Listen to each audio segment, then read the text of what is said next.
అనిపిస్తుందో లేదో నాకు భయం వేసి ఒక మాట నేను చదివినప్పుడు విన్నప్పుడు భయం వేసింది. ఆ మాట ఏంటి చెప్పిన, బైబిల్లో దేవునితో సమానముగా పోటీ పడినవి 2 ఉన్నాయంట. సాతాను పక్కన పెట్టండి. బైబిల్లో దేవుడితో సమానముగా పోటీ పడినవి 2 ఉన్నాయి. దేవుడే స్వయంగా చెప్పాడు.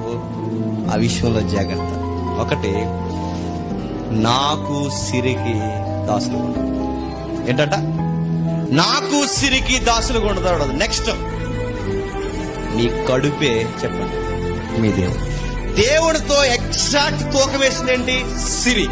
ఇప్పుడు దేవుడితో సరిగ్గా కొలతకి నిలబడింది ఎవరంట? కడుపు. మీ కడుపే చెప్పండి మీ దేవుడు. అంటే ఎంత భయంకరంగా అంటే దేవుడినే యామరపాటుగా పక్కకు తోసేసేది. ఒకటి ధనము, 2 చెప్పండి తిండి. ఈ 2 విషయాలు అవసరమైతే చచ్చి మానేస్తారు, అవసరమైతే ఈ 2 విషయాల్లో దేవుడిని వదిలేస్తారు, అవసరమైతే ఆత్మీయ జీవితాన్ని వదిలేస్తారు, అవసరమైతే డబ్బు, ఫుడ్, ఈ 2 విషయాల కొరకు ఎంత తెగజారుడు పనైనా చేస్తారు. Download ShareChat.